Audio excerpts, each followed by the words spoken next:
नमस्कार साथियों, कैसे हो? उम्मीद कर सकता हूँ बहुत अच्छे होंगे। दोस्तों, मैं राकेश सिंह आप सभी का स्वागत करता हूँ आपके अपने यूट्यूब चैनल ज्ञान का अड्डा पर। दोस्तों, आज की इस वीडियो का नंबर जो है ना वो है 13 नंबर वीडियो। इससे पहले 12 नंबर वीडियो तक हम कर चुके हैं, यानी कहने का मतलब 425 नंबर क्वेश्चन तक हम कर चुके हैं। आज हम 426 नंबर क्वेश्चन से स्टार्ट करेंगे। ठीक है, तो वीडियो बड़ा इंटरेस्टिंग होने वाला है। आप किसी भी एग्जाम की तैयारी करते हो, हर एग्जाम के लिए इंपॉर्टेंट है।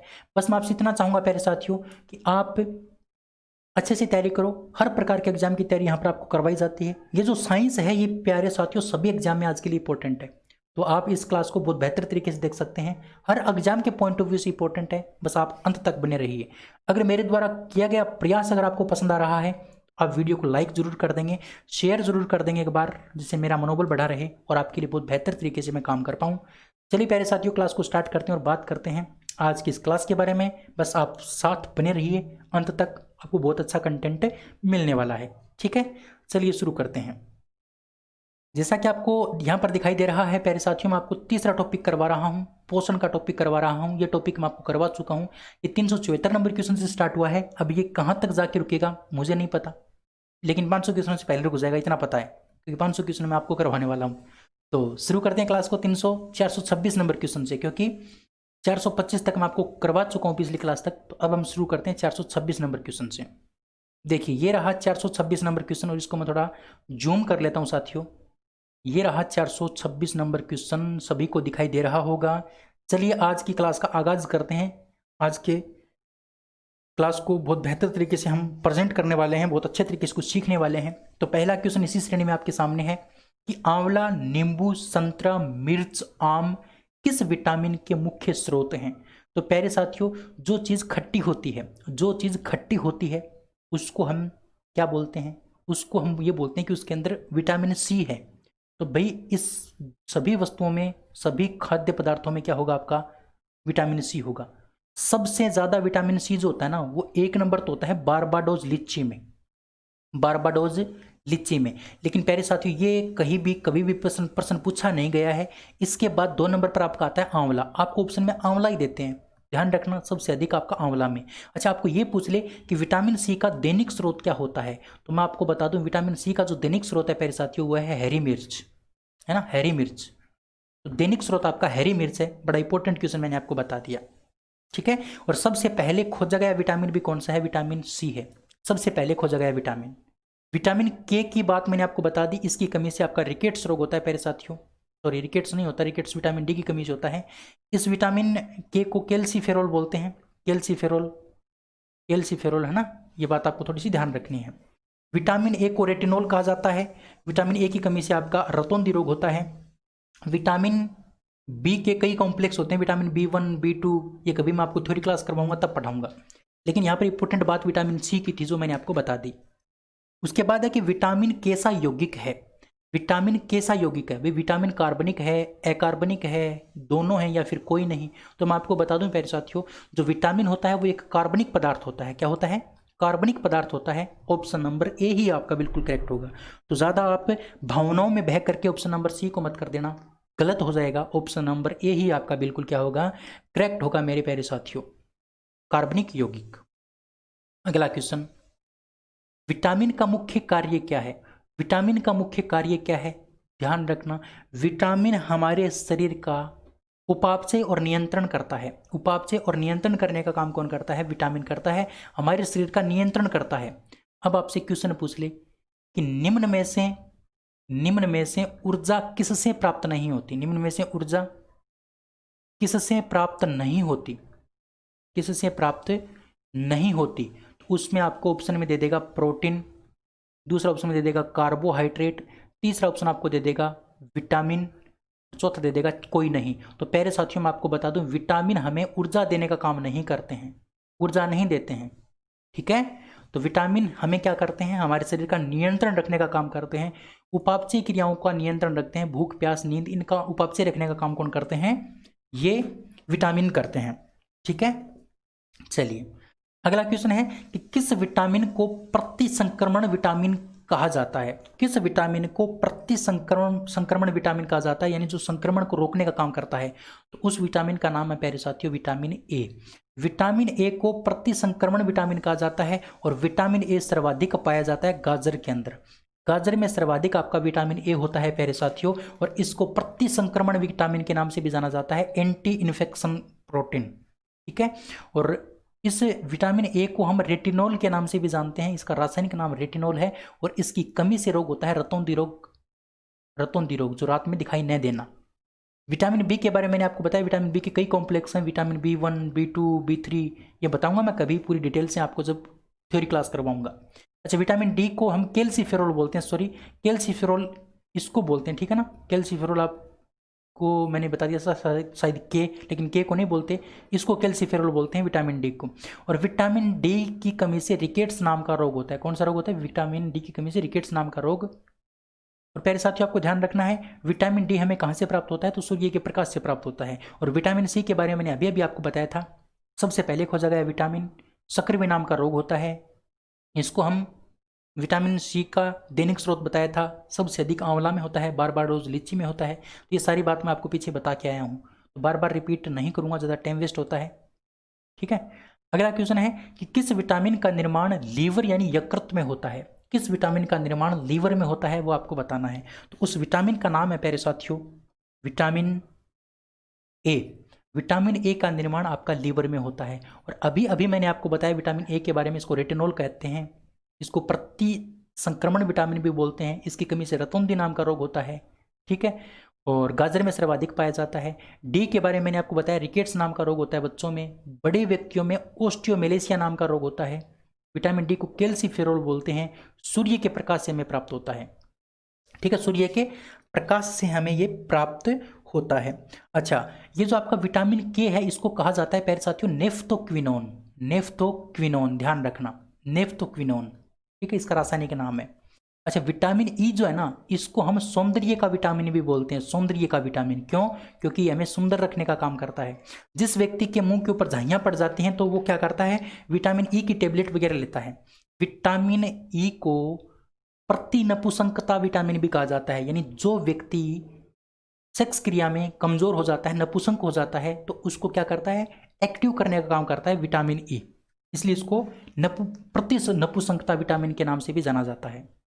उसके बाद अगला क्वेश्चन, विटामिन ए की कमी से कौन सा रोग होता है? आप सभी को पता है प्यारे साथियों, विटामिन ए की कमी से रतौंधी नाम का रोग भी होता है, जीरोफ्थेलेमिया नाम का रोग भी होता है, और कीरेटोमेलेशिया नाम का रोग भी होता है। तो ऑप्शन नंबर आपका डी करेक्ट हो जाएगा। ध्यान रखना, आपने छोटी क्लासों में सिर्फ और सिर्फ रतौंधी रोग एक ही पढ़ रखा था, लेकिन रतौंधी के साथ साथ में जीरोफ्थेलेमिया और कीरेटोमेलेशिया ये दोनों रोग भी किस विटामिन की कमी से होते हैं? तो विटामिन ए की कमी से होते हैं। ठीक है, विटामिन ए की कमी से रतौंधी, जीरोफ्थेलेमिया, कीरेटोमेलेशिया ये तीनों रोग होते हैं। बड़ा इंपॉर्टेंट क्वेश्चन है, ध्यान रखोगे आप। चलिए अगला क्वेश्चन, विटामिन ए का स्रोत क्या है? विटामिन ए का स्रोत क्या है? तो विटामिन ए सर्वाधिक मात्रा में गाजर में पाया जाता है। इसके साथ साथ कोड लिवर ऑयल जो होता है ना, मछली का आप लिवर का ऑयल मान सकते हो, तो कोड लिवर ऑयल में भी क्या होता है, विटामिन ए होता है ना। जो व्यक्ति मतलब जिसको रात में दिखाई वगैरह नहीं देता है, तो उसको या तो गाजर खाने की सलाह दी जाती है, या फिर उसको कोड लिवर और होली बट फिश जो ऑयल है वो दिए जाते हैं औषधि के रूप में। तो ये सभी के सभी क्या होते हैं, विटामिन ए के स्रोत होते हैं। सभी के सभी विटामिन ए के स्रोत होते हैं, ध्यान रखोगे आप अच्छे से। अगला क्वेश्चन है कि निम्न में से कौन सी विटामिन हार्मोन की तरह कार्य करती है? बड़ा इंपॉर्टेंट क्वेश्चन है प्यारे साथियों। उस विटामिन का नाम आपको बताना है जो हार्मोन की तरह काम करती है। तो उस विटामिन का नाम है प्यारे साथियों विटामिन डी। विटामिन डी हमारे शरीर में हार्मोन की तरह काम करती है। ठीक है, विटामिन डी हार्मोन की तरह काम करती है। और मैं आपको विटामिन के बारे में बता के आया हूँ, इसको नेफ्थोक्विनोन बोलते हैं प्यारे साथियों, नेफ्थोक्विनोन। विटामिन डी को कैल्सीफेरोल बोलते हैं, कैल्सीफेरोल, है ना। विटामिन जो ई है, विटामिन जो ई है प्यारे साथियों, इसको टोकोफेरोल बोलते हैं। क्या बोलते हैं? टोकोफेरोल। इसका रासायनिक नाम है टोकोफेरोल, टोकोफेरोल। और विटामिन ए को सौंदर्य का विटामिन कहा जाता है, प्रति नपुंसकता विटामिन कहा जाता है। उसके बाद विटामिन ए के बारे में मैंने आपको बताया, इसको प्रति संक्रमण विटामिन कहा जाता है, गाजर में सर्वाधिक पाया जाता है। उसके साथ साथ रेटिनॉल इसको रासायनिक भाषा में रेटिनोल कहा जाता है। रतौंधी, जीरोफ्थैलेमिया और जो आपका कीरेटोमेलेसिया, 3 प्रकार के इसके रोग होते हैं। ये सारी बातें आपको ध्यान रखनी है इस क्वेश्चन के बारे में। अगला क्वेश्चन है कि विटामिन डी की कमी से वयस्क व्यक्ति में होने वाला रोग कौन सा है। विटामिन डी की कमी से वयस्क व्यक्ति में, मैंने आपको बताया था प्यारे साथियों, जो आपका रिकेट्स रोग है वो तो होता है छोटे बच्चों में। छोटे बच्चों के अंदर आपका रिकेट्स रोग होता है, और जो बड़े व्यक्ति होते हैं, वयस्क जो व्यक्ति होते हैं, उसके अंदर ओस्टियोमेलेसिया नाम का रोग होता है। ओस्टियोमेलेसिया नाम का रोग किस विटामिन की कमी से? विटामिन डी की कमी से। विटामिन डी की कमी से ओस्टियोमेलेसिया नाम का रोग बड़े व्यक्तियों में होता है, और छोटे बच्चों में रिकेट्स नाम का रोग होता है। अगर यहीं पर बड़े व्यक्ति की जगह आपको दे देता छोटा बच्चा, यहाँ पर बच्चा नाम दे देता, तब आपको उत्तर होता ऑप्शन नंबर ए। ये दोनों बात आप ध्यान रखेंगे, बच्चों के अंदर रिकेट्स और बड़े व्यक्तियों में ओस्टियोमेलेसिया नाम का रोग होता है। बड़ा इंपॉर्टेंट क्वेश्चन मैंने आपको बताया, उम्मीद कर सकता हूँ बात आपको समझ में आई होगी। ठीक है, चलिए अब हम बात करते हैं 435 नंबर क्वेश्चन की। 435 नंबर क्वेश्चन आपके सामने है, मिलान करना है। तो प्यारे साथियों, आपको पता है आपका भाई आपको ज़्यादा दिक्कत नहीं करता है, लेकिन इस क्वेश्चन में मैंने आपको दिक्कत दी है थोड़ी सी, आपको मैं बता चुका हूँ पीछे, बस आपको क्या करना है, आपस में मिलाना है। देखिए, मिलाना है आपको, मिलाना ये है कि जो आपका विटामिन ए है, डी है, ई है, के है। पहली बात तो ये किसके अंदर घुलनशील होते हैं प्यारे साथियों, ये चारों के चारों विटामिन आपके वसा में घुलनशील होते हैं। किसके अंदर घुलनशील होते हैं? वसा में घुलनशील होते हैं। ये बात आपको 1 नंबर ध्यान रखनी है। दूसरी बात, विटामिन ए का रासायनिक नाम क्या होता है? तो अभी अभी मैंने आपको बताया था, विटामिन ए को क्या कहा जाता है? विटामिन ए को कहा जाता है प्यारे साथियों रेटिनोल, बताया था ना। तो विटामिन ए को रेटिनोल कहा जाता है। इसकी कमी से रतौंधी रोग होता है, बिल्कुल सही बात है। उसके बाद विटामिन डी को मैंने अभी आपको बताया था कैल्सिफेरॉल कहा जाता है, और इसकी कमी से आपका बच्चों में रिकेट्स रोग होता है, बिल्कुल सही बात है। उसके बाद विटामिन ई को टोकोफेरोल कहा जाता है, अभी मैंने आपको बताया था, और इस विटामिन ई की कमी से बांझपन का रोग होता है, क्योंकि अगर ये कम हो जाएगा तो नपुंसक हो जाएगा। अगर नपुंसक व्यक्ति हो जाता है तो वो उसमें बांझपन का रोग हो जाता है। अच्छा, विटामिन के को फाइलोक्विनोन बोलते हैं, और विटामिन के रक्त का थक्का बनाने में सहायता करता है। और रक्त का थक्का बनाने में क्या क्या कौन कौन सहायता करता है? तो रक्त का थक्का बनाने में एक तो आपका तत्व होता है, तत्व पूछे तब तो आपका होगा कैल्शियम तत्व। अगर आपको कोशिका पूछ ले, क्या पूछ ले? कोशिका। भी कौन सी कोशिका रक्त का थक्का बनाने में सहायता करती है? तो आपकी कोशिका हो जाएगी प्लेटलेट्स कोशिका, प्लेटलेट्स कोशिका। अगर यहीं पर आपको पूछ ले विटामिन, क्या पूछ ले? आपको विटामिन पूछ ले, तो आपका उत्तर हो जाएगा प्यारे साथियों, विटामिन की अगर पूछ ले तो विटामिन कौन सा हो जाएगा? के विटामिन। के नाम का विटामिन रक्त का थक्का बनाने में सहायता करता है। अगर आपको पूछ ले प्रोटीन, कौन सी प्रोटीन रक्त का थक्का बनाने में सहायता करती है? तो एक का नाम है प्यारे साथियों प्रोथ्रोम्बिन, प्रोथ्रोम्बिन, और दूसरी का नाम है फाइब्रोनोजन, फाइब्रोनोजन, प्रोथ्रोम्बिन और फाइब्रोनोजन। ये 4 क्वेश्चन आपको ध्यान रखने हैं रक्त का थक्का बनाने से संबंधित, ठीक है ना। तत्व, कोशिका, विटामिन और प्रोटीन, ये 4 बातें आपको ध्यान रखनी है। तो इस प्रकार से आपका ये क्वेश्चन हो जाएगा 435 नंबर क्वेश्चन। अगला है 436 नंबर क्वेश्चन, विटामिन, रासायनिक नाम और रोग। तो प्यारे साथियों, मैंने आपके दुख को समझ लिया, मैंने आपके दुख को भांप लिया, और मैंने आपको ज़्यादा दुखी नहीं किया, और मैंने सीधे सीधे सही सही दे दिए। विटामिन सी को एस्कोर्बिक अम्ल कहा जाता है, बिल्कुल सही बात है, और कमी से रोग होता है आपका सक्रिय, बिल्कुल सही बात है। विटामिन B1 को थायमिन कहा जाता है, इसकी कमी से बेरी बेरी रोग होता है, बिल्कुल सही है। विटामिन B6 को पायरोडोक्सिन कहा जाता है, और इसकी कमी से एनीमिया नाम का रोग होता है, बिल्कुल सही है। और विटामिन B12 को साइनोकोबालामिन कहा जाता है, और इसकी कमी से रक्ताल्पता नाम का रोग होता है, बिल्कुल सही बात है। और प्यारे साथियों, विटामिन B12 के अंदर कोबाल्ट धातु पाई जाती है। कौन सी धातु? कोबाल्ट धातु। अगर आपको समझ में आई है तो खुद को शाबाश बोल दीजिए, क्योंकि बड़ा इंपॉर्टेंट क्वेश्चन है। कम से कम आज तक एग्जाम में अगर पूछें, बात करें तो कम से कम 4 से 5 एग्जामों में ये क्वेश्चन पूछा जा चुका है, कौन सी विटामिन के अंदर कोबाल्ट धातु पाई जाती है। इतना इंपॉर्टेंट क्वेश्चन है, ठीक है। चलिए अगला क्वेश्चन है कि जीव विज्ञान यानी बायोलॉजी शब्द का सर्वप्रथम प्रयोग 1802 ईस्वी में किसके द्वारा किया गया था? तो जो जीव विज्ञान शब्द है, बायोलॉजी शब्द है प्यारे साथियों, इसका सर्वप्रथम प्रयोग किसके द्वारा किया गया था? तो सर्वप्रथम जो प्रयोग किया गया था प्यारे साथियों, वो किया गया था किसके द्वारा? लेमार्क और ट्रेविरेनस के द्वारा। किसके द्वारा? लेमार्क और ट्रेविरेनस के द्वारा, है ना। लेमार्क और ट्रेविरेनस के द्वारा ये आपका किया गया था, ध्यान रखना। सबसे पहले बायोलॉजी शब्द का उपयोग सर्वप्रथम अरस्तु के द्वारा किया गया था। किसके द्वारा? अरस्तु के द्वारा। ऑप्शन नंबर आपका ए करेक्ट होगा, अरस्तु के द्वारा। ठीक है, लेमार्क और ट्रेवेरियस ने तो जीव विज्ञान शब्द का सर्वप्रथम, हाँ अरस्तु ने किया था, क्योंकि जीव विज्ञान का जो जनक है वो भी अरस्तु को माना जाता है, जीव विज्ञान का जनक अरस्तु को माना जाता है, इसलिए अरस्तु आपका बिल्कुल क्या हो जाएगा, करेक्ट आंसर। अच्छा, ये जो थियोफ्रेस्टस है प्यारे साथियों, इनको जंतु पादप विज्ञान का, सॉरी पादप विज्ञान का जनक कहा जाता है, पादप विज्ञान का जनक, पादप विज्ञान का जनक, पादप विज्ञान का जनक कहा जाता है आपका थियोफ्रेस्टस को। हेक्सले नाम के व्यक्ति ने जीव द्रव्य को जीवन का भौतिक आधार बताया था, जीव द्रव्य को जीवन का भौतिक आधार, जीवन का भौतिक आधार, जीवन का भौतिक आधार आपका जीव द्रव्य होता है, ये बात किसने बताई, हेक्सले नाम के व्यक्ति ने बताई। ठीक है, ये बात आपको ध्यान रखनी है। चलिए अगला क्वेश्चन है कि जीव विज्ञान शब्द की उत्पत्ति किस भाषा के शब्द से हुई है। तो प्यारे साथियों, जीव विज्ञान जो शब्द है वो किससे बना है, बायोलॉजी शब्द से बना है, बायोलॉजी शब्द से। और ये जो बायोलॉजी शब्द है प्यारे साथियों, ये आपका ग्रीक भाषा का शब्द है। कौन सी भाषा का शब्द है, ग्रीक भाषा का शब्द है, ग्रीक भाषा। चलिए ऑप्शन नंबर बी आपका बिल्कुल राइट हो जाएगा।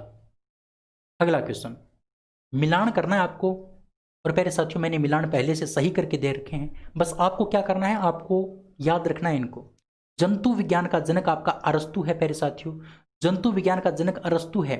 और जीव विज्ञान का जनक भी कौन है, जीव विज्ञान का जनक भी आपका अरस्तु है। जंतु और जीव दोनों विज्ञानों का जो आपका जनक है वो अरस्तु है, ध्यान रखना।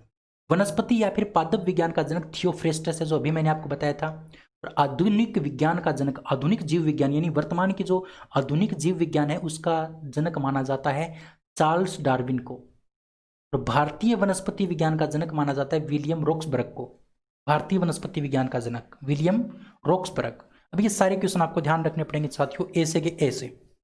ठीक है, चलिए 440 नंबर क्वेश्चन की बात करते हैं। जीव विज्ञान की वह शाखा जो कोशिका की संरचना, कार्य एवं कोशिका विभाजन का अध्ययन कराती है, कोशिका विभाजन का अध्ययन करवाती है, उसको क्या कहा जाता है। तो आपको पता होना चाहिए प्यारे साथियों, कोशिका विज्ञान को क्या कहा जाता है, कोशिका विज्ञान को साइटोलॉजी कहा जाता है, कोशिका विज्ञान को साइटोलॉजी कहा जाता है। माइकोलॉजी कहा जाता है कवक विज्ञान को, कवक विज्ञान को माइकोलॉजी कहा जाता है। फाइकोलॉजी आपका शैवाल विज्ञान को, कौन सी विज्ञान को, शैवाल विज्ञान को, शैवाल विज्ञान को फाइकोलॉजी कहा जाता है। हिस्टोलॉजी आपका कहा जाता है उत्तक विज्ञान को, उत्तक विज्ञान को, उत्तक विज्ञान को हिस्टोलॉजी, उत्तक विज्ञान हिस्टोलॉजी। इसी प्रकार से एक आपको ध्यान रखना है हेमेटोलॉजी, हेमेटोलॉजी रक्त विज्ञान, खून की विज्ञान, रक्त विज्ञान है ना। एक है हेपेटोलॉजी, हेपेटोलॉजी इसको कहा जाता है प्यारे साथियों लीवर, लीवर विज्ञान, यकृत विज्ञान। ठीक है ना, तो ये सारी बातें आप याद रखोगे इस क्वेश्चन के माध्यम से। अगला क्वेश्चन, कोशिका की खोज सर्वप्रथम 1665 ईस्वी में किसने की थी। तो प्यारे साथियों 1665 में सर्वप्रथम जो खोज की गई थी वो रॉबर्ट हुक के द्वारा की गई थी। किसके द्वारा, रॉबर्ट हुक के द्वारा की गई थी। ठीक है, रॉबर्ट हुक के द्वारा जो खोज की गई थी वो मृत माध्यम में की गई थी। वो कोशिका कैसी थी, वो मृत कोशिका थी। कैसी कोशिका थी, मृत कोशिका। तो मृत कोशिका की खोज की थी रॉबर्ट हुक ने, और जीवित कोशिका की खोज की थी ल्यूवेनहोक ने। जीवित कोशिका की खोज किसने की थी, ल्यूवेनहोक ने। दोनों क्वेश्चन आपको मैंने क्लियर करवा दिए। रॉबर्ट ब्राउन ने आपके कोशिका केंद्र, केंद्रक को पहचाना था। कोशिका केंद्र क्या किया था, केंद्रक को पहचानने का काम किया था। केंद्रक की खोज रॉबर्ट ब्राउन ने की थी। ठीक है, और जीवित कोशिका को 1674 ईस्वी में किसने देखा था, ल्यूवेनहोक ने देखा था। रॉबर्ट ब्राउन ने कोशिका के अंदर केंद्र की खोज की थी, रॉबर्ट हुक ने मृत माध्यम में कोशिका की खोज की थी। और फोंटाना नाम का जो व्यक्ति है प्यारे साथियों, इन्होंने आपकी जो कोशिका होती है, कोशिका के अंदर केंद्रिका की खोज की थी। केंद्रिका की खोज, भाई ये जो केंद्रक होता है, केंद्रक, ये केंद्रक तो सभी कोशिका के ऊपर क्या करता है, पूरी कोशिका पर नियंत्रण रखता है। पूरी कोशिका पर नियंत्रण रखने का काम करता है केंद्रक। इसीलिए कोशिका का केंद्रक को ही क्या कहा जाता है, कोशिका का मस्तिष्क, प्रबंधक, नियंत्रक, संचालक, ये सारे नाम केंद्रक के होते हैं। अब केंद्रक को भी कंट्रोल करने का काम कौन करती है, इसकी पत्नी केंद्रिका करती है। कौन करती है, इसकी पत्नी केंद्रिका। और इसकी खोज की थी फोंटाना ने। ठीक है, ये बिंदु के रूप में पाई जाती है। इस प्रकार से बिंदु के रूप में पाई जाती है कोशिका के अंदर। याद रख लेना, केंद्र की पत्नी केंद्रिका इसके ऊपर क्या करती है, कंट्रोल। क्योंकि किसी को कंट्रोल कौन कर सकता है, पत्नी कर सकती है। ठीक है, तो केंद्रिका इसकी पत्नी हो गई, इसलिए केंद्र को ये कंट्रोल करती है। इसकी खोज फोंटाना नाम के व्यक्ति ने की थी। अगला क्वेश्चन, अगला क्वेश्चन है कि कोशिका सिद्धांत किसने प्रस्तावित किया था? कोशिका सिद्धांत किसने दिया था? तो कोशिका सिद्धांत जो दिया था प्यारे साथियों, वो एम स्लाइडन और स्वान ने, एम स्लाइडन और टी स्वान दोनों व्यक्तियों ने कोशिका सिद्धांत प्रतिपादित किया था। अच्छा, कोशिका सिद्धांत क्या था? कोशिका सिद्धांत ये था कि किसी भी कोशिका का निर्माण जो है ना, वो अपने से पूर्ववर्ती कोशिका से होता है। ये एक कोशिका सिद्धांत था जो किसने प्रतिपादित किया था? स्लाइडन और स्वान ने प्रतिपादित किया था। और प्यारे साथियों, ये जो वाटसन और क्रिक नाम के जो व्यक्ति हैं, इन दोनों ने आपका जो डीएनए होता है, डीएनए का द्विकुंडलित मॉडल प्रतिपादित किया था। द्विकुंडलित मॉडल, डीएनए का द्विकुंडलित मॉडल किसने प्रतिपादित किया था? वाटसन और क्रिक ने किया था। मेंडल ने, आपको पता ही है, मटर के पौधों पर मतलब खोज की थी, मटर के पौधों पर कुछ निष्कर्ष निकाले थे और उन्होंने आनुवंशिकता के नियमों का प्रतिपादन किया। आनुवंशिकता के नियमों का, आनुवंशिकता के नियम किसने दिए थे? तो मेंडल ने दिए थे। और स्टन और बोवेरी, स्टन और बोवेरी ने क्या किया था प्यारे साथियों? गुणसूत्र सिद्धांत दिया था। क्या दिया था? गुणसूत्र सिद्धांत दिया था आपका स्टन और बोवेरी ने। ठीक है, ये सारी बातें आपको ध्यान रखनी है। अगला क्वेश्चन है कि किसकी संरचना को कोशिका सिद्धांत से नहीं समझाया जा सकता? ऐसा कौन सा जीव या ऐसा कौन सा मतलब है जिसको हम कोशिका सिद्धांत के द्वारा नहीं समझा सकते? या फिर कोशिका सिद्धांत का अपवाद कौन है? कोशिका सिद्धांत का अपवाद कौन है, ये आपको बताना है। तो प्यारे साथियों, मैं आपको बता दूं, कोशिका सिद्धांत को गलत साबित करने वाला इसमें से कौन है? तो कोशिका सिद्धांत को गलत साबित करने वाला जो है प्यारे साथियों, वो है आपका वायरस। वायरस कोशिका विज्ञान, कोशिका सिद्धांत को ही क्या कर देता है? फेल कर देता है। इसीलिए प्यारे साथियों, इन्होंने पूरे वर्ल्ड में क्या है, तहलका मचा रखा। आपको पता है वायरस के बारे में तो, ठीक है। तो कोशिका सिद्धांत का पालन कौन नहीं करता? वायरस नहीं करता, क्योंकि कोशिका सिद्धांत यही कहता है कि नई कोशिका का जो निर्माण है वो पूर्ववर्ती कोशिका से होता है, लेकिन वायरस का निर्माण पूर्ववर्ती कोशिका से हो ऐसा जरूरी नहीं है प्यारे साथियों। ठीक है, चलिए अगला क्वेश्चन, 445 नंबर क्वेश्चन। समस्त सजीवों की संरचनात्मक एवं क्रियात्मक इकाई को क्या कहा जाता है? तो पूरे सजीवों की, जितने भी सजीव हैं, पादप और जंतु, उनकी संरचनात्मक और क्रियात्मक इकाई जो मैं बोल रहा हूं, जीव के माध्यम से बोल रहा हूं, ये क्या है? ये एक कोशिका है। ये एक क्या है? कोशिका। तो सभी जीवों की जो क्रियात्मक और जो संरचनात्मक इकाई होती है वो एक कोशिका होती है। किसको कहा जाता है? कोशिका को कहा जाता है। ऑप्शन नंबर ए आपका बिल्कुल राइट हो जाएगा। अब ये छोटी छोटी बात तो आपने 5वीं 6ठी क्लास में पढ़ी होंगी, ये तो आपको आनी चाहिए। अब आपको ये बताना है कि निम्न में से कौन सा कथन असत्य है? निम्न में से कौन सा कथन असत्य है? देखिए, सजीव जगत की सबसे बड़ी कोशिका शुतुरमुर्ग का अंडा, बिल्कुल सही बात है प्यारे साथियों। शुतुरमुर्ग का अंडा सबसे बड़ी कोशिका होती है, बिल्कुल सही बात है, इसमें कोई गलत बात नहीं है। सजीव जगत की सबसे छोटी कोशिका माइकोप्लाज्मा गैलीसेप्टिकम या फिर पीपीएलयू, बिल्कुल सही बात है, ये भी बिल्कुल राइट है। सबसे छोटी कोशिका माइकोप्लाज्मा गैलीसेप्टिकम होती है, पीपीएलओ होती है या फिर प्लूरोनियोनिया होती है। मानव शरीर की सबसे लंबी कोशिका तंत्रिका कोशिका, बिल्कुल सही है, हमारे पूरे शरीर में फैली होती है, ओडी चोटी से लेके एडी तक सबसे लंबी कोशिका आपकी तंत्रिका कोशिका, बिल्कुल सही बात है ये भी। मानव शरीर की सबसे छोटी कोशिका शुक्राणु, बिल्कुल सही बात है प्यारे साथियों, इसका 5 माइक्रोन इसका आकार होता है, बिल्कुल छोटी सी है ना, बिल्कुल छोटी सी शुक्राणु, जिसको हम वीर्य बोलते हैं। वीर्य के अंदर होता है ना जो कण होते हैं, वो उस कण को बोलते हैं कोशिका। वो एक कण क्या कहलाता है? कोशिका कहलाता है वो एक कण। तो वो कण सबसे छोटी कोशिका होती है शुक्राणु, ये सही बात है। इसका मतलब कोई बात इसमें असत्य नहीं है। इसका मतलब ऑप्शन नंबर आपका ई क्या हो जाएगा? Correct answer. तो ध्यान रख लेना प्यारे साथियों, 4 क्वेश्चन मैंने आपको यहाँ पर कंप्लीट करवा दिए हैं। 4 क्वेश्चन मैंने आपको यहाँ पर कंप्लीट करवा दिए हैं। इसी प्रकार के क्वेश्चन आपका भाई आपको करवाएगा जो आपके एग्जाम में डायरेक्ट आएंगे। तो इस कंसेप्ट को, इस कंटेंट को आप हल्का मत समझो, बहुत बेहतर कंटेंट आपको दे रहा हूँ, बस आप थोड़ा सा सहयोग करके वीडियो को आप एक बार शेयर कर देंगे। अगला क्वेश्चन है कि प्रोकैरियोटिक कोशिका यानी ऐसी कोशिका जिनके अंदर केंद्रक नहीं पाया जाता, अविकसित का मतलब नहीं पाया जाता, तो वो उसका उदाहरण क्या है? यानी ऐसी कोशिका जो प्रोकैरियोटिक होती है, जिसके अंदर केंद्रक नहीं होता, जिसके अंदर केंद्रक नहीं होता, तो वो ऐसी कौन सी कोशिका है जिसके अंदर केंद्रक नहीं है? निम्न में से आपको देख के बताना है। तो प्यारे साथियों, इसका जो करेक्ट आंसर हो जाएगा वो हो जाएगा ऑप्शन नंबर डी। क्यों? क्योंकि जीवाणु भी एक प्रोकैरियोटिक कोशिका, इसमें कोई केंद्रक नहीं होता। नील हरित शैवाल में भी केंद्रक नहीं होता और माइकोप्लाज्मा के अंदर भी केंद्रक नहीं होता। इसका मतलब ये तीनों की तीनों क्या है, ये प्रोकैरियोटिक कोशिका है। ऑप्शन नंबर आपका डी क्या होगा, बिल्कुल करेक्ट हो जाएगा।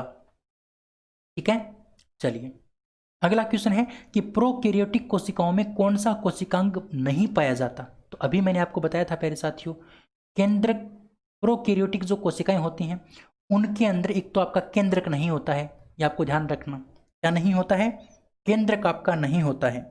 अब अगर केंद्रक नहीं होगा तो केंद्रक कला का मतलब इसके अंदर केंद्रक के चारों ओर जो झिल्ली पाई जाती है उसको बोलते हैं केंद्रक कला।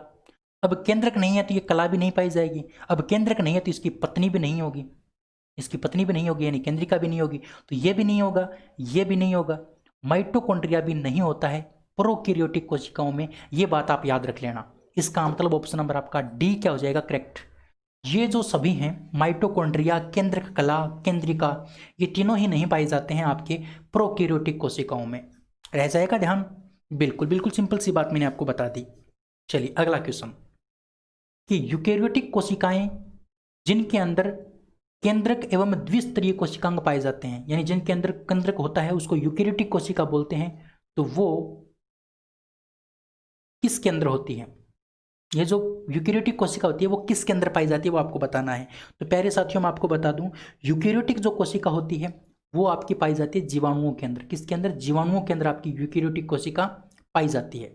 ठीक है, ऑप्शन नंबर आपका डी बिल्कुल करेक्ट हो जाएगा। अगला क्वेश्चन 450 नंबर क्वेश्चन है कि नवीन कोशिकाओं का निर्माण पूर्ववर्ती कोशिकाओं के विभाजन से होता है, यह कथन किसने दिया था। यह कथन किसने दिया था, यह बात आपको बतानी है। तो प्यारे साथियों मैं आपको बता दूं, ये जो कथन दिया था, ये कथन दिया था रुडोल्फ विर्चोव ने। किसने दिया था, रुडोल्फ विर्चोव ने दिया था।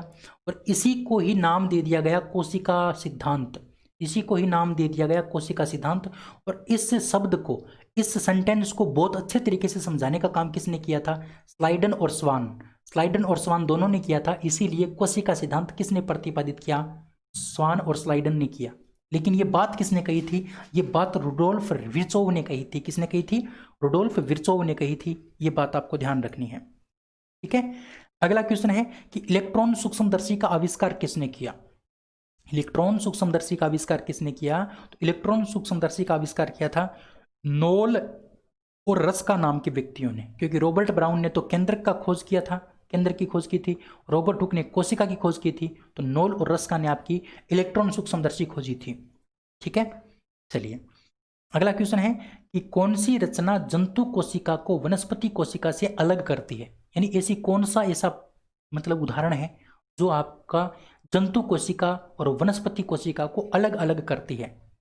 ठीक है, तो पहले साथियों मैं आपको बता दूं, इसका जो आपका करेक्ट आंसर होगा वो होगा ऑप्शन नंबर डी, सेंट्रियोल नाम का जो कोशिकांग होता है, तारक केंद्र नाम का जो कोशिकांग होता है, वो केवल और केवल आपका जंतु कोशिका में होता है। किसके अंदर, जंतु कोशिका में।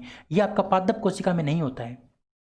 अब जिसके अंदर सेंट्रियोल होगा तो वो जंतु कोशिका हो जाएगी, जिसके अंदर सेंट्रियोल नहीं होगा वो आपकी क्या हो जाएगी, पादप कोशिका। तो ये सेंट्रियोल क्या करता है, दोनों कोशिकाओं को अलग अलग करने का काम करता है। सेंट्रियोल की जगह अगर आपको लवक दे देता तो आपको उत्तर लवक हो जाता, क्योंकि लवक सिर्फ और सिर्फ किसके अंदर पाया जाता है, लवक सिर्फ और सिर्फ पादप कोशिका में होता है, सेंट्रियोल सिर्फ और सिर्फ जंतु कोशिका में होता है। तो लवक और सेंट्रियोल दो ऐसे कोशिकांग होते हैं जो वनस्पति कोशिका को जंतु कोशिका से क्या करते हैं, अलग करते हैं। ठीक है, चलिए आगे बढ़ते हैं। पादप कोशिकाओं का सबसे बाहरी आवरण क्या कहलाता है, जो जंतु कोशिकाओं में अनुपस्थित होता है। तो पहले साथियों आपको पता होना चाहिए, ये जो केंद्रिका होती है, ये जो केंद्रक होता है, ये तो दोनों केंद्र पाई जाते हैं। कोशिका झिल्ली भी आपकी दोनों केंद्र होती है, लेकिन कोशिका भित्ति केवल और केवल आपकी पादप कोशिका में होती है, केवल और केवल पादप कोशिका में, सिर्फ पादप कोशिका में होती है। और ये बनी होती है प्यारे साथियों सेलुलोज की। किसकी बनी होती है, सेलुलोज की बनी होती है। देखिए मैं आपको एक बात बताता हूं, समझना अच्छे से। ये मान लो एक कोशिका है और ये कोशिका का बाहर का आवरण है, इसको हमने नाम दे दिया कोशिका झिल्ली। ठीक है, कोशिका झिल्ली एक ये कोशिका है। दूसरी कोशिका आपकी ये है, दूसरी कोशिका आपकी ये है। ठीक है, दूसरी कोशिका आपकी ये है मेरे प्यारे साथियों, और इसके मैंने बना दिया एक और ये बना दिया मैंने। इसमें देखो ये जो है ना अंदर वाली, ये तो आपकी क्या है, कोशिका झिल्ली है, और ये बाहर वाली आपकी कोशिका भित्ति है। अब आपको पता होना चाहिए कि ये जो भित्ति होती है ये कोशिका झिल्ली के ऊपर होती है, तो ये जो भित्ति जिसके ऊपर होगी उसको हम कहेंगे पादप कोशिका। क्या कहेंगे? पादप कोशिका, क्योंकि ये भित्ति केवल और केवल पादप कोशिका में होती है, और जो झिल्ली होती है वो दोनों के अंदर होती है, भी पादप कोशिका में भी है और जंतु कोशिका में भी है। लेकिन जंतु कोशिका में चारों ओर क्या नहीं पाई जाती? झिल्ली, ये भित्ति नहीं पाई जाती है। तो आपको यही पूछा था कि कोशिका, इस पादप कोशिका का सबसे बाहरी आवरण क्या कहलाता है, जो जंतु कोशिका में नहीं पाया जाता, तो उसका नाम है कोशिका भित्ति, और ये सेलुलोज की बनी होती है। ठीक है, चलिए अगला क्वेश्चन आपसे पूछ लिया गया कि कोशिका भित्ति किसकी बनी होती है, तो इसका आंसर आप दे दोगे सेलुलोज की बनी होती है। किसकी? सेलुलोज की। ठीक है, चलिए अगला क्वेश्चन। कोशिका भित्ति के निर्माण में जो पदार्थ सर्वाधिक पाया जाता है वह क्या है? सर्वाधिक पदार्थ जो पाया जाता है कोशिका भित्ति के निर्माण में वो क्या होता है, वो आपसे पूछा है। तो भाई आपको पता होना चाहिए कोशिका भित्ति का बाहर का आवरण आपका बना होता है सेलुलोज का। किसका बना होता है? सेलुलोज का। और सेलुलोज एक प्रकार का आपका कार्बोहाइड्रेट होता है। क्या होता है? कार्बोहाइड्रेट। तो ऑप्शन नंबर आपका सी करेक्ट हो जाएगा। क्या हो जाएगा? Option number C. तो कोशिका भित्ति के निर्माण में सर्वाधिक मात्रा में पाया जाने वाला जो पदार्थ है वो है कार्बोहाइड्रेट। सेलुलोज के एक अणु का निर्माण कितने ग्लूकोज के अणुओं से होता है? तो कितने मतलब किससे होता है ये आपको बताना है। तो ध्यान रखना प्यारे साथियों, 3000 ग्लूकोज के अणुओं से, 3000 ग्लूकोज के अणु मिलकर के एक अणु बनाते हैं आपका किसका? सेलुलोज का। ये आंकड़ा थोड़ा सा आपको ध्यान रखना पड़ेगा, क्वेश्चन आपका पूछ लिया गया था। ठीक है ना, इसलिए मैंने ये क्वेश्चन यहाँ पर ऐड किया है। 3000 ग्लूकोज के अणु मिलकर के एक सेलुलोज का अणु बनाते हैं। ठीक है साथियों, चलिए अगला क्वेश्चन आपके सामने कि कौन सा कोशिकांग केवल पादप कोशिका में पाया जाता है? अभी अभी मैंने आपको बताया था ऐसा कोशिकांग जो केवल और केवल पादप कोशिका में पाया जाता है। देखो लवक केवल पादप कोशिका में, कोशिका भित्ति केवल पादप कोशिका में, डिक्टियोसोम भी आपका केवल और केवल पादप कोशिका में ही पाया जाता है। इसका मतलब ऑप्शन नंबर आपका डी करेक्ट आंसर हो जाएगा प्यारे साथियों। ऑप्शन नंबर डी आपका बिल्कुल करेक्ट हो जाएगा। लवक आपका केवल और केवल पादप कोशिका में, कोशिका भित्ति भी पादप कोशिका में, और डिक्टियोसोम भी आपका पादप कोशिका में ही होता है। ऑप्शन नंबर आपका डी बिल्कुल करेक्ट आंसर हो गया मेरे प्यारे साथियों। चलिए अगला क्वेश्चन। अगला क्वेश्चन है कि माइक्रोग्राफिया पुस्तक किसने लिखी? माइक्रोग्राफिया पुस्तक किसने लिखी? तो मैं आपको बता दूं प्यारे साथियों, ये जो माइक्रोग्राफिया नाम की जो पुस्तक लिखी थी ये लिखी थी रॉबर्ट हुक ने। रॉबर्ट हुक ने माइक्रोग्राफिया नाम की पुस्तक लिखी, और इस पुस्तक के अंदर प्यारे साथियों कोशिका का चित्र प्रदर्शित किया गया। कोशिका का चित्र। आपको पूछ सकता है एग्जामिनर कि कोशिका का चित्र सर्वप्रथम कौन सी पुस्तक में प्रदर्शित किया गया था? तो उस पुस्तक का नाम है माइक्रोग्राफिया, और इस पुस्तक को लिखा था रॉबर्ट हुक ने। ठीक है, अरस्तु ने एक जंतु इतिहास नाम की पुस्तक लिखी थी, जंतु इतिहास नाम की पुस्तक। ये बात भी आपको ध्यान रखनी है, जंतु इतिहास अरस्तु ने लिखी थी। ठीक है, चलिए अगला क्वेश्चन है कोशिका झिल्ली या प्लाज्मा झिल्ली या फिर कोशिका या फिर जीव द्रव्य कला मुख्यतः किसकी बनी होती है? तो जो कोशिका झिल्ली होती है वो बनी होती है प्यारे साथियों लिपिड तथा लिपिड की। किसकी बनी होती है? लिपिड की बनी होती है। ऑप्शन नंबर आपका बी करेक्ट हो जाएगा। जो कोशिका झिल्ली होती है वो आपकी केवल और केवल लिपिड की बनी होती है, और कोशिका भित्ति आपकी बनी होती है सेलुलोज की। ये दोनों बातें आपको ध्यान रखनी पड़ेंगी साथियों, कोई इलाज नहीं है। कोशिका जो भित्ति है, भित्ति बनी होती है सेलुलोज की, भित्ति सेलुलोज की, भित्ति तो आपकी सेलुलोज की बनी होती है, और जो आपकी जो झिल्ली है वो आपकी लिपिड की बनी होती है। ठीक है, चलिए जीव द्रव्य में सर्वाधिक मात्रा में पाया जाने वाला कार्बनिक यौगिक कौन सा है? जो आपका जीव द्रव्य होता है, मैंने अभी आपको बताया था, ये चारों ओर मान लो कोई झिल्ली है और इसके अंदर ये केंद्रक है, तो इसके अंदर का ये जो भाग है ये कहलाता है आपका जीव द्रव्य, और इसमें सर्वाधिक मात्रा में आपका प्रोटीन पाया जाता है। क्या पाया जाता है? प्रोटीन पाया जाता है। ये बात आप ध्यान रखोगे, सर्वाधिक मात्रा में प्रोटीन होता है आपका। ठीक है, चलिए अगला क्वेश्चन। कोशिका झिल्ली का तरल मोजेक मॉडल किसने प्रस्तुत किया था 1972 ईस्वी में? ये जो कोशिका झिल्ली होती है, बाहर की कोशिका झिल्ली, सिर्फ और सिर्फ जंतु कोशिका का बाहरी आवरण, जंतु कोशिका का जो बाहरी आवरण है उसको हम कोशिका झिल्ली बोलते हैं। इसके लिए तरल मोजेक मॉडल किसने प्रतिपादित किया था? तो तरल मोजेक मॉडल जो प्रतिपादित किया था वो सिंगर और निकोलसन नाम के व्यक्ति ने, सिंगर और निकोलसन नाम के व्यक्ति ने तरल मोज़ेक मॉडल प्रस्तुत किया था कोशिका झिल्ली के लिए 1972 में। अब ये तरल मोज़ेक मॉडल क्या होता है ये डिटेल से मैं आपको कभी बताऊंगा जब मैं आपको थ्योरी क्लास करवाऊंगा। अब इतना मेरे पास टाइम नहीं है मेरे प्यारे साथियों कि मैं आपको डिटेल से ये सारी चीज़ बता दूं तरल मोज़ेक मॉडल क्या है, क्योंकि एग्जाम आपका आ चुका है। मैं कोशिश करूंगा ज़्यादा से ज़्यादा कंटेंट आपको एग्जाम तक दे दूं जिससे आपका भला हो जाए प्यारे साथियों, ठीक है। क्योंकि ये तो आपको नहीं पूछेंगे तरल मोज़ेक मॉडल क्या है, ये तो नहीं पूछेंगे, लेकिन ये जरूर पूछ लेंगे कि तरल मोज़ेक मॉडल किसने प्रतिपादित किया था, सिंगर और निकोलसन ने। किससे संबंधित है तो कोशिका झिल्ली से संबंधित है। कब प्रतिपादित किया था 1972 में। अगला क्वेश्चन, कोशिका झिल्ली या फिर जीव द्रव्य कला का मुख्य कार्य क्या है। कोशिका झिल्ली या फिर जीव द्रव्य कला का मुख्य कार्य क्या है ये आपसे पूछा है। तो आपकी जो जीव कोशिका झिल्ली या फिर जीव द्रव्य जो कला होती है उसका मुख्य कार्य क्या है वो आपको पूछा है। तो पहले साथियों इसका जो करेक्ट आंसर आपका होगा वो पढ़ के देख लो। पहले तो पहला आपको दे रखा है कि कोशिका को निश्चित आकृति प्रदान करने का काम करती है। बिल्कुल सही बात है। ये जो बाहर के आवरण जो होता है ना वो आकृति प्रदान करता है कोशिका को, सही बात है। कोशिकांगों की सुरक्षा करता भी, इसके अंदर जो अंग है उनकी सुरक्षा करने का काम किसका है, इस बाहरी आवरण का है। और चयनात्मक और अर्धपारगम्य झिल्ली की तरह काम करती है, बिल्कुल सही बात है। अंदर चुन चुन के पदार्थों को भेजने का काम करती है, अंदर चुन चुन के पदार्थों को भेजने का काम करती है। तो ये बात बिल्कुल सही है। इसका मतलब ऑप्शन नंबर डी आपका क्या होगा, बिल्कुल करेक्ट आंसर हो जाएगा।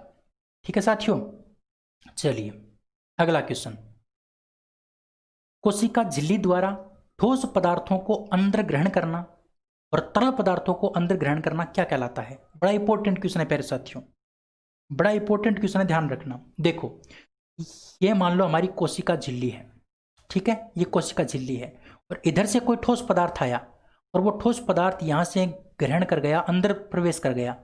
तो जब ठोस पदार्थ इस कोशिका झिल्ली से, जब ठोस पदार्थ इस कोशिका झिल्ली से प्रवेश करता है अंदर कोशिका के अंदर, तो उस क्रिया को क्या कहा जाता है। तो जब ठोस प्रवेश करेगा तो उसको कहेंगे प्यारे साथियों फेगोसाइटिस। क्या कहेंगे, फेगोसाइटिस कहेंगे। अंदर ठोस पदार्थ ग्रहण करने को क्या बोलते हैं, फेगोसाइटिस। अगर यही पदार्थ आपका क्या है, तरल पदार्थ है, कैसा पदार्थ है, तरल पदार्थ है, अगर तरल पदार्थ अंदर चला गया तो उसको बोलते हैं पिनोसाइटिस, पिनोसाइटोसिस, पिनोसाइटोसिस। और फेगोसाइटोसिस आपका कहा जाता है ठोस पदार्थ अंदर जाने को। तो ऑप्शन नंबर आपका ए बिल्कुल करेक्ट हो जाएगा, ऑप्शन नंबर ए आपका बिल्कुल करेक्ट हो जाएगा। ठीक है, ये उल्टा दे रखा था क्योंकि पहले ठोस की बात दे रखी, तो ठोस को कहा जाता है फेगोसाइटिस और तरल को कहा जाता है पिनोसाइटिस, है ना। इस प्रकार से याद रख सकते हो। तरल को आप पी सकते हो, तरल को पी सकते हो, इसलिए पी नाम स्टार्टिंग में आ गया ना, पीना, पीना, तरल यानी पीना, इस प्रकार से याद रख सकते हो। फेगो यानी इसको फेंक सकते हो, आप फेंक सकते हो, फेंक सकते हो, फेगो ठोस, ये बात आपको ध्यान रखनी है। चलिए अगला क्वेश्चन आपके सामने प्यारे साथियों, एक मिनट भाई, हाँ, किसने जीव द्रव्य को जीवन का भौतिक आधार बताया था, फिजिकल बेसिस ऑफ लाइफ, ये किसने बताया था। तो प्यारे साथियों अगर आपको पता है तो मैंने स्टार्टिंग में आपको बताया था, इसका आंसर आपका होगा हेक्सले। हेक्सले नाम के व्यक्ति ने जीव द्रव्य को, हेक्सले नाम के व्यक्ति ने जीव द्रव्य को जीवन का भौतिक आधार बताया था। ऑप्शन नंबर ए आपका बिल्कुल करेक्ट हो जाएगा। याद रख लेना, बड़ा इंपॉर्टेंट क्वेश्चन है, कई बार क्वेश्चन एग्जाम में पूछा जा चुका है। ठीक है, आज का लास्ट क्वेश्चन आपके सामने है कि जीव द्रव्य की खोज किसने की, जिसने जीव द्रव्य को 1835 में सार्कोड नाम दिया था। जीव द्रव्य की खोज किसने की थी, जीव द्रव्य की जो खोज की थी प्यारे साथियों वो डुजारडिन नाम के व्यक्ति ने की थी। किसने की थी, डुजारडिन नाम के व्यक्ति ने जीव द्रव्य की खोज की थी और इस जीव द्रव्य को पहले नाम दिया था सार्कोड। ठीक है, और जीव द्रव्य को जीवन का भौतिक आधार किसने बताया, जीवन का जो भौतिक आधार बताया था वो बताया था हेक्सले नाम के व्यक्ति ने। इसकी खोज डुजारडिन ने की थी और 1835 में इसको सार्कोड नाम दिया था डुजारडिन ने जीव द्रव्य को। ये बातें आपको ध्यान रखनी थी आज की क्लास में। उम्मीद करता हूँ आज की क्लास आपको बहुत बेहतर लगी होगी प्यारे साथियों। 465 नंबर क्वेश्चन तक मैं आपको करवा चुका हूँ, 35 क्वेश्चन बचे हैं और 35 क्वेश्चन कल की क्लास में मैं आपको कंप्लीट करवा दूंगा, 500 क्वेश्चन। अब उसके बाद आपको क्या करवाना है वो आप मुझे कॉमेंट करके बताएंगे और उसी आधार पर मैं आपको आगे की क्लास देने वाला हूं, उसी आधार पर आगे की क्लास देने वाला हूं। मैं आपके सामने दो ऑप्शन रखता हूं। पहला ऑप्शन इसी प्रकार के एमसीक्यू करवाता रहूं, 1 नंबर ऑप्शन। 2 नंबर ऑप्शन आपका है इसी प्रकार के मैं आपको इस प्रकार के नहीं करवा के मैं आपको क्या करवाऊं, थ्योरी क्लास करवाऊं, जो आपकी आगे की एग्जाम के लिए भी इंपॉर्टेंट हो और इस एग्जाम यानी पटवारी के एग्जाम के लिए भी इंपॉर्टेंट हो। आपको ये बताना है कि आपको मैं किस प्रकार की करवाऊँ। अगर मैं थ्योरी करवाऊँगा तो बिल्कुल अच्छे से बहुत अच्छे तरीके से मैं आपको गहराई से करवाऊँगा थ्योरी, साथ में आपको क्वेश्चन भी करवाऊँगा। अगर आपको एमसीक्यू करने हैं तो इसी प्रकार से मैं आपको एमसीक्यू करवाता रहूँगा। अब वो आपको डिसाइड करना आपको कैसी क्लास चाहिए, आप मुझे कमेंट करके बता देना, क्योंकि आपके कमेंट का मैं इंतजार करूँगा और उसी कमेंट के आधार पर ही मैं आगे की क्लास स्टार्ट करूँगा। ठीक है, चलिए आज की इस वीडियो में इतना ही, फिर मिलते हैं कल इसी शाम इसी टाइम। तब तक के लिए जय हिंद, जय भारत। उम्मीद करता हूँ वीडियो आपको पसंद आया है। अगर आपको मेहनत मेरी पसंद आई है तो आप वीडियो को लाइक करके शेयर जरूर कर देंगे, जिससे मेरा मनोबल बढ़ा रहे और आपके लिए बहुत अच्छे से मैं काम कर पाऊँ। ठीक है, चलिए thank you, bye bye, have a nice day, thank you.